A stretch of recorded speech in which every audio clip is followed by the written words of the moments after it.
नमस्कार विद्यार्थी मित्रांनो, मी श्री शहाजी येडे सर तुमचं श्री टकले पाटील क्लासेस शिक्रापूरमध्ये स्वागत करत आहे. आज आपण इयत्ता 7वी स्कॉलरशिप परीक्षा विषय गणित घटक आजचा घटक आहे 5 सांख्यिकी उपघटक 26 स्तंभालेख आणि जोड स्तंभालेख. याच्या अगोदर आपण सांख्यिकी याच्याविषयी माहिती बघितली. टाळ्याच्या खुणा कशाला म्हणतात ते पण बघितलं आपण. टाळ्याच्या खुणा कशी केली जातात, कच्ची सामग्री कशी गोळा केली जाते, त्याच्या आधारे आपण वारंवारता सरासरी कशी काढली जाते हे पण पाहिलं. तर आज स्तंभालेख कसा काढायचा आहे आणि या स्तंभालेखाचा उपयोग कुठे केला जातो बघा. जेव्हा दिलेली संख्यात्मक माहिती ही आलेख कागदावर स्तंभाच्या रूपात दाखवली जाते तेव्हा त्या आलेखाला स्तंभालेख म्हणतात. म्हणजे कच्ची सामग्री दिलेली असते, ती माहिती तुम्हाला काय करतात एका आलेख कागदावरती दाखवायची असते आणि ती दाखवण्यासाठी स्तंभालेख काय केला जातो, काढला जातो. म्हणजे मुळात स्तंभालेख कशावरती काढला जातो, आलेख कागदावरती काढला जातो. आता आलेख कागद त्याच्यावरतीच का काढायचा, आलेख कागदावरती चारही बाजू समान दिलेल्या असतात, 1 सेंटीमीटर 1 बरोबर 1. आता दुसरा आहे समान रुंदी असलेला व परस्परांपासून समान अंतरावर असणाऱ्या स्तंभाद्वारे स्तंभालेख दर्शवला जातो. म्हणजे उंची समान असणार, रुंदी पण समान असणार. यांचं म्हणणं काय, समान रुंदी असलेल्या व परस्परांपासून समान अंतरावर असणाऱ्या स्तंभाद्वारे स्तंभालेख दर्शविला जातो. तिसरा मुद्दा आहे स्तंभालेख आलेख कागदावर काढले जातात. कुठं काढले जातात, आलेख कागदावरती काढले जातात. चौथा मुद्दा आहे दिलेली सांख्यिकी माहिती ही वाय अक्षावर दिलेल्या स्तंभासहित स्तंभाच्या उंचीद्वारे दर्शविली जाते. पाचवा पॉइंट आहे वाय अक्षावर योग्य ते प्रमाण घेऊन स्तंभ काढले जातात. बघा वाय अक्ष कुठं असतो, एक्स अक्ष कुठं असतो आणि प्रमाण काय लिहिलं जातं. आता इकडे एक तुम्हाला काय केलंय, आलेख काढून दिलाय. इथं हा वाय अक्ष आहे, याला वाय अक्ष बोलायचं, याला एक्स अक्ष. म्हणजे आडवी रेषा जी आहे त्याला एक्स अक्ष बोललं जातं, उभी रेषा जी आहे तिला वाय अक्ष बोललं जातं. या दोन रेषा एकमेकांना ज्या बिंदूत छेदतात, या बिंदूत छेदतात, त्या बिंदूला आरंभ बिंदू म्हणतात. काय म्हणतात, आरंभ बिंदू म्हणतात. इंग्रजीमध्ये त्याला ओरिजिन असं बोललं जातं. आणि या आरंभ बिंदूचे निर्देशक जे आहेत, हे निर्देशक आरंभ बिंदूचे निर्देशक जे आहेत हे 0 0 असतात, 0 0 असतात. आता संख्या रेषेचा विचार केला तर एक्स ओ एक्स डॅश हे त्याचं वाचन झालं. त्याच्यानंतर उभी रेषा जी आहे वाय ओ वाय डॅश. आता स्तंभालेख काढण्यासाठी इकडं याच्यावरती काय केलं जातं, समान अंतर घेऊन इथं मापन दिलं जातं. 0 पासून वरती इकडं 10 20 30 40 या स्वरूपामध्ये काय करतात, इकडं मापन दिलं जातं. त्या दोघांमधला जो डिस्टन्स आहे, अंतर जे आहे, ते अंतर कसं असतं, समान अंतर असतं. त्याच्यानंतर एक्स अक्ष जो आहे त्या एक्स अक्षावरती काय केली जाते, माहिती दिली जाते. काय केली जाते, माहिती दिली जाते. मग ह्या माहितीच्या आधारे बघा हा अ आहे, हा ब आहे. अ ची उंची इथपर्यंत दिलेली म्हणजे ती वाय अक्षावरची माहिती झाली, इथपर्यंत असणारी, इथून इथपर्यंत. ब ची माहिती झाली इथून इथपर्यंत, एवढी त्याची काय झाली माहिती. याला स्तंभालेख म्हणायचं. आता या स्तंभालेख काढण्यासाठी आपल्याला प्रमाण महत्वाचं असतं. प्रमाण एक्स अक्ष आणि वाय अक्ष. म्हणजे एक्स अक्ष वरती प्रमाण किती घेतलं जातं किंवा तिथं काय लिहिलं जातं, कच्ची सामग्री ती तिथं दिली जाते. आणि वाय अक्षेस वरती काय असतं, 1 सेंटीमीटर बरोबर 1 एकक हे प्रमाण काय केलं जातं, दिलं जातं. किंवा मग जर जास्त प्रमाणामध्ये माहिती असेल, कच्ची सामग्री जास्त प्रमाणामध्ये माहिती असेल तर काय करतात, 1 सेंटीमीटर बरोबर 5 अक्ष. 5 असतील किंवा 10 असतील किंवा 20 दिलेले असतील, ते 20 ही आपल्याला घेता येतं. आणि याची माहिती लिहिण्यासाठी आपल्याला काय प्रश्न, आलेख कागद एक्स अक्ष वाय अक्ष काढता आला पाहिजे. त्याच्याबरोबर नेहमी आडव्या रेषेला एक्स अक्ष म्हणायचं आणि उभ्या रेषेला वाय अक्ष म्हणायचं. आडव्या रेषेवरती काय केले जाते, माहिती दिली जाते आणि उभ्या रेषेवरती काय केलं जातं, माहिती नंबरच्या स्वरूपामध्ये काय केले जातात, लिहिले जातात. म्हणजे उदाहरणार्थ तुमच्या शाळेतील विद्यार्थी जे आहेत 10% मिळवणारे, 90% मिळवणारे, 20% मिळवणारे, 50% मिळवणारे विद्यार्थी यांचं काय केलं जातं, डाटा अनालिसिस केला जातो. म्हणजे कच्ची सामग्री गोळा करून त्यांचं रूपांतर केलं जातं. ठीक आहे.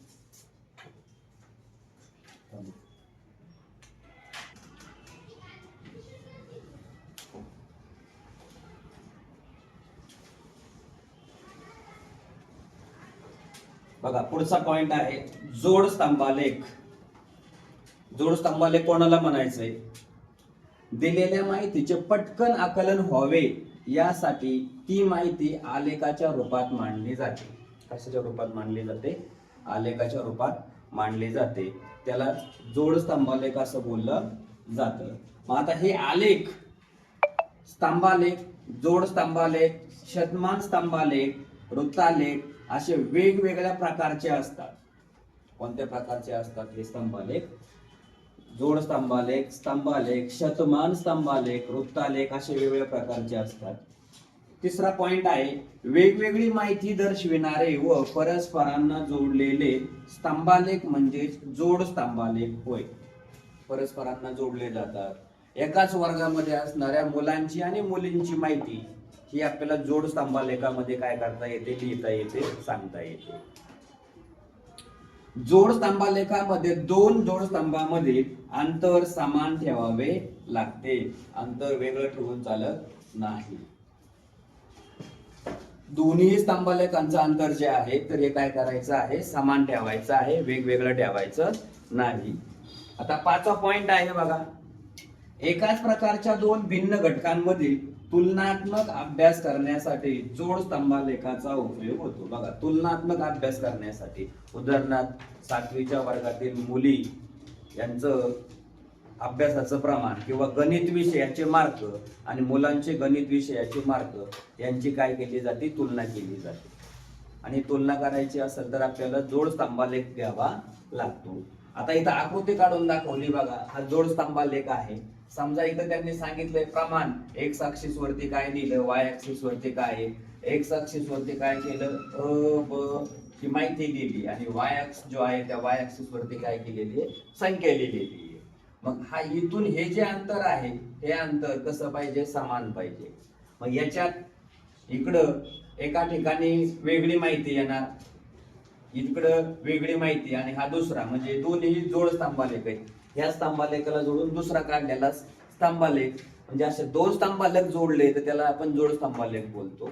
मग प्रत्येकाची किंमत वेगवेगळी असते. फक्त या दोघांमधलं अंतर जे आहे हे अंतर कसं असायला पाहिजे, समान अंतर असावं लागेल.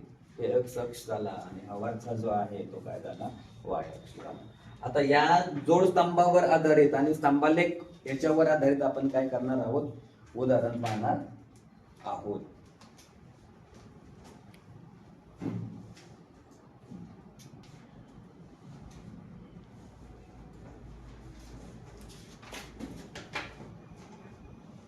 बघा प्रश्न क्रमांक आहे स्वाध्याय 26 मधला, पुढील जोड स्तंभालेखाचे निरीक्षण करून प्रश्नांची उत्तरे लिहा. या जोड स्तंभालेखात गोविंदाचे पहिल्या व दुसऱ्या सत्र परीक्षेतील काही विषयांचे गुण या स्तंभालेखात दर्शवलेले आहेत. हा स्तंभालेख कोणता आहे, जोड स्तंभालेख आहे. आता जोड स्तंभालेखात तुम्हाला त्याचं वाचन करता आलं पाहिजे. हे बघा प्रमाण वाय अक्षावरती 1 सेंटीमीटर वर 10 गुण, इकडं सत्र 1 साठी, सत्र 2 साठी. आता स्तंभालेख बघा, हा एक अक्ष आहे त्याच्यावरती मराठी, हिंदी, इंग्रजी, गणित, विज्ञान विषय दिले. वाय ऍक्सिस वरती इकडं गुण दिलेले आहेत. 1 सेंटीमीटर वर 10 गुण, 10, 20, 30, 40, 50, 60, 70, 80, 90 आणि 100 गुण दिले. आता इथं बघा मराठी विषय, इथं किती आहेत, 60, म्हणजे इथं किती पाहिजे, 65 गुण. नंतर सत्र 1 साठी झाले, सत्र 2 साठी मराठीला किती गुण आहेत, 70 गुण आहेत. हे आलेखामध्ये तुम्हाला काय करायचं, नोंद करायचं. हिंदीसाठी बघा, हिंदीला 60 गुण पहिल्या सत्रात, दुसऱ्या सत्रामध्ये किती गुण आहेत, 50 गुण आहेत. आता दुसऱ्या सत्रामध्ये किती येतं, 55 गुण आहेत. इथं मधोमध जाईल 55. याच्यानंतर इंग्रजी, इंग्रजीमध्ये बघा पहिल्या सत्रात 70, दुसऱ्या सत्रात 80 गुण. गणित विषयात बघा, पहिल्या सत्रात 80 गुण, दुसऱ्या सत्रामध्ये 85 गुण. विज्ञान विषयामध्ये बघा, पहिल्या सत्रामध्ये 80 गुण आणि दुसऱ्या सत्रामध्ये जे गुण दिलेले आहेत त्याचे किती आहे? 70. जोड स्तंभालेख, आलेख, शतमान, वृत्तालेख काढण्यासाठी आपल्याला कशाची गरज असते? आलेखाची गरज असते. बघा, पहिला प्रश्न आहे, मराठी विषयातील पहिल्या व दुसऱ्या सत्र परीक्षातील गुण किती? कोणते विचारले त्यांनी? पहिली सत्र परीक्षा आणि दुसरी सत्र परीक्षा. बघा, की रेषा दिल्यात त्याला काय म्हटलंय? पहिली सत्र परीक्षा. आणि रेषा नाही येत त्याला काय म्हटलंय? दुसरी सत्र परीक्षा. आणि कोणता विषय सांगितलंय? मराठी. मग पहिल्या सत्र परीक्षेमध्ये किती गुण आहेत त्याचे? 65. आणि दुसऱ्या सत्र परीक्षेमध्ये किती गुण आहेत? 70. म्हणून आलेख कागदामध्ये आधी काय करायचंय? आपल्याला त्यांचे गुण लिहून घ्यायचे. दुसरा प्रश्न, दुसऱ्या सत्र परीक्षेत गुण कमी झाले असे विषय कोणते? आता विषयांची नावं सांगितली त्यांनी. दुसरी सत्र परीक्षा बघायची आपल्याला. दुसऱ्या सत्र परीक्षेमध्ये कोणते असे विषय आहेत त्याचे गुण कमी झालेले? बघा, मराठी 70 आहे, हिंदी 55, इंग्रजी 80, इकडे गणित 85 आणि इकडे विज्ञान किती आहेत? 70. म्हणजे कोणते विषय सापडले? हिंदी आणि विज्ञान. बघा, म्हणजे याचं उत्तर काय झालं? हिंदी व विज्ञान या दोन विषयात दुसऱ्या सत्र परीक्षेत कमी गुण मिळालेले आहेत. आता प्रश्न क्रमांक 3 आहे, दुसऱ्या सत्र परीक्षेत गणित विषयात. बघा, आता दुसरी सत्र परीक्षा कुठे आहे? इकडे दिलेली आहे. गणित विषय इथं आहे आणि गणित विषयात किती गुणांची वाढ झाली? म्हणजे प्रथम सत्राला किती होते? 80. तर द्वितीय सत्राला मार्क किती वाढले? 85 वजा 80 बरोबर 5 गुणांची वाढ झाली. किती गुणांची वाढ झाली? 5. चौथा प्रश्न आहे, इंग्रजी विषयात. बघा, इंग्रजी विषयात पहिल्या सत्र परीक्षेत हा इंग्रजी विषय आणि पहिली सत्र परीक्षा म्हणजे कोणती? ही रेषा लालनी. किती गुण आहेत? 70 गुण आहेत. म्हणजे याचं उत्तर किती भेटलं? 70 गुण त्याला इंग्रजी विषयात पहिल्या सत्र परीक्षेत काय झालेले आहेत? मिळालेले आहेत. असे तुमचे किती प्रश्न झाले? 4. म्हणजे मुळात तुम्हाला आलेखाचं जर वाचन करता आलं तर प्रश्नांची उत्तरं 4 मिनिटात 4 प्रश्नांची उत्तरं तुम्हाला सुटू शकतात. यासाठी आलेखाचं वाचन करता येणं गरजेचं आहे. आपण दुसरा प्रश्न पाहतोय. पुढील आलेखात बघा, 2 नंबरचा प्रश्न आहे. पुढील आलेखात आंबेगावात गेल्या वर्षी या वर्षी महिन्यानुसार पडलेला पाऊस दाखवला आहे. आलेखाचे निरीक्षण काळजीपूर्वक करून पुढील प्रश्नांची उत्तरे लिहा. हा वाय अक्ष दिलेला आहे, हा खालचा एक्स अक्ष दिलेला आहे. इथं प्रमाण दिलंय बघा. वाय अक्षावर 1 सेंटीमीटर बरोबर 5 मिलीमीटर. पांढरा भाग दाखवला या वर्षी पडलेला पाऊस आणि काळ्या भागात गेल्या वर्षी पडलेला पाऊस. इकडं एक्स अक्षावरती महिने दिलेत आणि वाय अक्षावरती महिन्यात पडलेला पाऊस दिलेला आहे. इथं ओ म्हणजे 0, 0, 5, 10, 15, 20, 25, 30, 35, 40 ते 50 पर्यंत रीडिंग. आणि एक्स अक्षावरती जून, जुलै, ऑगस्ट, सप्टेंबर आणि ऑक्टोबर हे महिने दिलेले आहेत. आणि हा जो स्तंभालेख दिलेला आहे तो आहे जोड स्तंभालेख.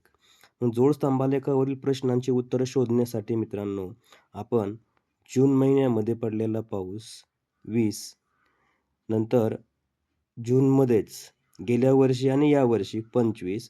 इथं जे रीडिंग आहे ते रीडिंग काय करायचे? लिहून घ्यायचे अंक. 35, नंतर 10, इकडं ऑगस्ट महिन्यामध्ये 50, इथं या वर्षी आणि गेल्या वर्षीचं रीडिंग. त्याच्यानंतर सप्टेंबरमध्ये बघा 45, इथं 5, इकडं ऑक्टोबरमध्ये 25 आणि इकडं 10. अशा प्रकारचे काय केलेले आहेत? अंक दिले, त्याला प्राप्तांक पण म्हणतात. आता प्रश्न काय आहे बघा, याच्यावर आधारित पहिला प्रश्न दिला आहे. आंबेगावात या वर्षी जून व जुलै या 2 महिन्यात किती मिलीमीटर पाऊस पडला? जून महिना बघा कुठे आहे? इथं. जून महिन्यात या वर्षी किती पाऊस पडला? 20. आणि जुलैमध्ये किती पडला? बघा इथं जुलैमध्ये दिलेला आहे या वर्षीचा किती पडला 35. मग आता 20 अधिक 35 बरोबर किती 55. म्हणजे या महिन्यामध्ये किती पाऊस पडला? पर्याय क्रमांक 3 55. प्रश्न क्रमांक 2, गेल्या वर्षी ऑक्टोबरमध्ये पडलेला पाऊस. बघा ऑक्टोबर महिना कुठं आहे? इथं. गेल्या वर्षी पडलेला पाऊस किती आहे? 10. तो या ठिकाणी काय करा? लिहून घ्या. या वर्षी पडलेला ऑगस्टमध्ये पाऊस. ऑगस्ट महिना कुठं आहे? इथं. या वर्षी पडलेला पाऊस किती पडलेला आहे? बघा इथं दिलेला आहे 50. मग या वर्षी ऑगस्टमध्ये पडलेला पाऊस या पावसाच्या किती पट होता? किती पट होता? म्हणजे पट बरोबर हे बघा 10/50 बरोबर 1/5 आणि म्हणून याचं उत्तर जे आहे ते उत्तर काय आहे? 2 1/5 एवढा पाऊस या ठिकाणी पडलेला आहे. तिसरा प्रश्न आहे बघा, जुलै महिन्यात या वर्षी व गेल्या वर्षी पडलेल्या पावसाचे गुणोत्तर किती? जुलै महिन्यात पडलेला पाऊस किती आहे? 35 व गेल्या वर्षी पडलेला पाऊस आहे 10. या दोघांचं गुणोत्तर घेतलं तर गुणोत्तर किती आलं? 35/10 म्हणजेच 3.5 बरोबर बघा 3.5 1 म्हणजे उत्तर जे आहे पर्याय क्रमांक किती आहे? 4. आता यावर्षी पडलेल्या पावसाची सरासरी किती ती मिलीमीटरमध्ये काढायची आहे. मग आता सरासरी पडलेला पाऊस या वर्षीचा किती आहे बघा? सरासरी बरोबर दिलेल्या प्राप्तांकांची बेरीज भागिले एकूण प्राप्तांक. मग यावर्षी पडलेला पाऊस 20 35 50 45 25 यांची बेरीज केली. त्यांची बेरीज किती आली? 175. 175 भागिले किती? 5. उत्तर किती आलं? 35. म्हणजे सरासरी उत्तर किती आहे? 35 आहे. कळलं? आता याच्यानंतर पुढचा प्रश्न आपल्याला या ठिकाणी अभ्यासायचा. बघा तिसरा प्रश्न आहे, सुरेश व रमेश यांना सत्र परीक्षेत मराठी, इंग्रजी, विज्ञान व गणित या विषयामध्ये मिळालेले गुण सोबतच्या स्तंभालेखात दाखवले आहेत. त्यावरून पुढील प्रश्नांची उत्तरे लिहा. हे बघा हा वाय अक्ष दाखवलाय, हा एक्स अक्ष दाखवलाय. एक्स अक्षावरती विषय आणि वाय अक्षावरती गुण दिलेले आहेत. प्रमाण बघा वाय अक्षावर 1 सेंटीमीटर बरोबर 10 गुण. आता इथं कोरं दिलेलं आहे दिसलंय, इथं सुरेश आणि इकडं काय आहे काळ्या भागात रमेश. आणि कोणता स्तंभालेख दिलाय? जोड स्तंभालेख. बघा याच्यातला पहिला प्रश्न, दोघांच्या या 4 विषयामधील एकूण गुणांमधील फरक किती? आता दोघांचे 4 विषय दिलेले आहेत, त्या गुणांमधील फरक काढायचा आहे. अगोदर सुरेश बघा, आपण काय केलं अगोदर? सुरेशचे गुण 70, रमेशचे 50 मराठीमध्ये, इकडं इंग्रजी विषयात 80, इकडं 65, त्याच्यानंतर सुरेश 85 80, इकडं 80 85 हे गणित विषयामध्ये. आता पहिला प्रश्न बघा, दोघांच्या या 4 विषयामधील एकूण गुणांमधील फरक किती? सुरेशचे मार्क घेऊया. सुरेश 70 80 85 80 बेरीज किती आली बघा याची? 315 आली. त्याच्यानंतर रमेश 50 65 80 85 यांची बेरीज आली 280. आता यांनी काय विचारलेलं आहे? या दोघांच्या मार्कामधील असणारा जो फरक आहे तो फरक आपल्याला काय करायचा आहे? शोधायचा आहे. म्हणजे दोघांच्या मार्कामधील असणारा फरक किती आहे? 315 वजा 280. तर याचं पर्यायी क्रमांक उत्तर जे आहे ते किती आहे? 4. 35 एवढा फरक याच्यातला आपल्याला या ठिकाणी पाहायला मिळतो. म्हणजे 315 वजा 280 यांची वजाबाकी करायची. 5 11तून 8 गेले किती राहिले? 3 म्हणजे 35 हे त्याचं उत्तर. प्रश्न क्रमांक 2, रमेशला भाषा विषयात एकूण किती गुण पडले? आता रमेश कुठे आहे? हे बघा हा रमेश आहे आणि भाषा विषय म्हणजे मराठी आणि इंग्रजी हे दोनच भाषा विषय आहेत. म्हणजे 50 अधिक 65 बरोबर किती? 115 आणि म्हणून याचं उत्तर जे आहे ते उत्तर आहे 115. पर्याय क्रमांक 2. आता प्रश्न क्रमांक 3, रमेश व सुरेशच्या मराठी विषयाचे गुणांचे गुणोत्तर किती? बघा रमेशला मराठी विषयात गुण किती मिळालेत? 50 आणि सुरेशला किती भेटलेत? 70. मग गुणोत्तर बरोबर काय? 50 भागिले 70 म्हणजे 5/7 म्हणजे याचं उत्तर किती? 5/7. आता याच्यानंतर चौथा प्रश्न आहे, सुरेश व रमेशच्या कोणत्या विषयाचे गुणोत्तर 16/13 आहे? बघा सुरेश 16/13.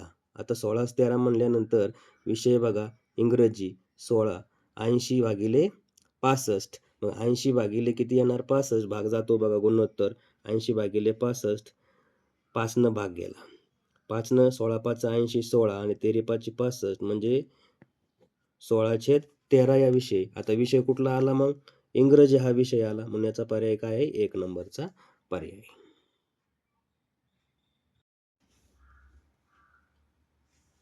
प्रश्न क्रमांक 4. 7वीच्या ABCD या तुकड्यातील मुले व मुली यांची पटसंख्या पुढील जोडस्तंभलेखात दर्शवली आहे. त्यांचे निरीक्षण करून प्रश्नांची उत्तरे लिहा. वाय अक्ष 1 सेंटीमीटर 10 मुले मुली. इकडं काळ्या चौकटीत मुले, इकडं मुली. आता इथं ए तुकडीमधली 30 मुले, मुली 25, बी मधली 35 30, सी मधली 30 40, डी मधली 30 35. एक्स ॲक्सिसवरती तुकड्या आणि वाय ॲक्सिसवरती मुले मुली. मग ए तुकडीमध्ये एकूण मुले 55, बी मध्ये 65, सी मध्ये 70, डी मध्ये 65. पहिला प्रश्न आहे, 7वीच्या 4 तुकड्यात मिळून मुलांची संख्या किती? 55, 65, 70, 65. बेरीज केली 255. उत्तर भेटलं 255. दुसरा प्रश्न, बी तुकडीतील मुले व मुली यांच्या पटसंख्येचे गुणोत्तर किती? बी तुकडीतले मुले, बी तुकडी बघा इथे मुले किती 35, मुली किती 30. यांचं गुणोत्तर घेतलं 7/6 आलं. नंतर तिसरा प्रश्न, बी व डी तुकडीतील मुलांची एकूण संख्या. बी तुकडी बघा मुलींची एकूण संख्या 30. नंतर डी तुकडी बघा मुलींची एकूण संख्या जी आहे ती किती 35. या दोघांची बेरीज केली 65. त्याचप्रमाणे ए व सी या तुकडीतील मुलींची एकूण संख्या. ए तुकडीत मुलींची संख्या आहे 25 आणि इकडं सी तुकडीतील मुलींची संख्या आहे 40. 25 अधिक 40 केले 65. फरक काढला 0 आला. म्हणजे उत्तर किती? चौथा पर्याय 0. प्रश्न क्रमांक 4. सी या तुकडीतील मुलांची डी या तुकडीतील मुलांच्या संख्येच्या किती पट आहेत? बघा, सी तुकडीतील मुलांची संख्या किती आहे? 30. डी तुकडीतली 30 म्हणजे किती आहे? समान. म्हणजे याचा अर्थ किती आहे? 1 पट. प्रश्न क्रमांक 5. पुढे दिलेल्या आलेखाचे निरीक्षण करून त्या खालील प्रश्नांची उत्तरे लिहा. वाय अक्षावरती डिग्री सेल्सिअसमध्ये टेम्परेचर दिलंय, तापमान. इकडे एक्स ॲक्सिसवरती वार दिलेले आहेत आणि तापमान कमाल किमान वारांचं तापमान दिलंय बघा. सोमवार, मंगळवार, बुधवार, गुरुवार. आता इथं कमाल सोमवारी 40, किमान 30. इथं मंगळवारी 30, किमान 20. इकडं कमाल 20, किमान 10, कमाल 40, किमान 20. आता प्रश्न बघा काय दिलाय, सोमवारच्या कमाल तापमानाचे किमान तापमानाशी गुणोत्तर किती? मग सोमवारी कमाल तापमान 40, किमान 30 यांचं गुणोत्तर घेतलं 40/3 म्हणजे 4/3. पर्याय क्रमांक 1.